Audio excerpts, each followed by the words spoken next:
A visit to Singapore can easily turn into a long, delicious and enthralling feast. I want to take you through some of the tastiest treats, from aperitif to dessert. Starting here in the long bar of Raffles Hotel, where the Singapore Sling was first invented in 1915, and where Louis is about to make me one.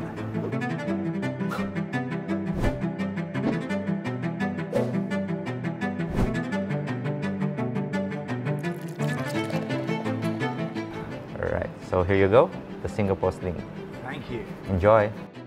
You needn't shell out for the peanuts, they're free, and you're expected to drop the shells on the fine tiled floor. It's a tradition dating back a century, when Raffles was surrounded not by skyscrapers but by peanut plantations. With my appetite sharpened, not stirred, it's time to head out to find some fabulous cuisine. The Hawker Centre is a great Singapore concoction. Dozens of vendors, each with their own culinary specialism, compete for custom. Choose what takes your fancy and then take a seat.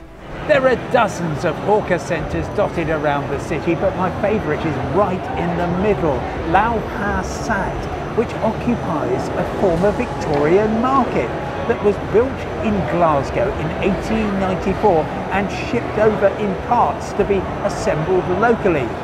Ever since then, it's been satisfying appetites and thirsts.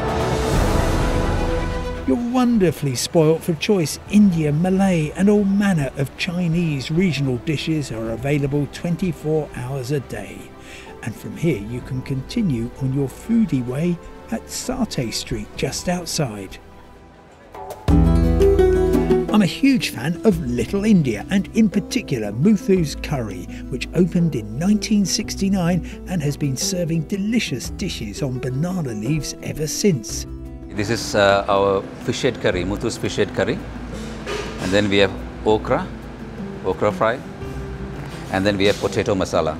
You cannot find this in India, anywhere in India. So my father came up with this recipe, South Indian recipe, to suit the local palate. This is our most popular dish at Muthu's Curry. For the closest that Singapore gets to a national cuisine, head for Candlenut, the first Michelin-starred Peramicum Restaurant. Peramicum people are descendants of the earliest Chinese settlers in Singapore, and they include the celebrity chef Malcolm Lee. You know, Singapore, we are very open to new influences and ideas, even in cuisine. And sometimes, you know, in the pursuit of this, we don't really appreciate or realize what's at our doorsteps. And that's where we see and enjoy sharing this kind of food with people. Round the evening off at the 2 AM dessert bar in nearby Holland Village, where the chef is Janice Wong. In 2 AM dessert bar, we have lots and lots of different types of flavor profiles in one plate.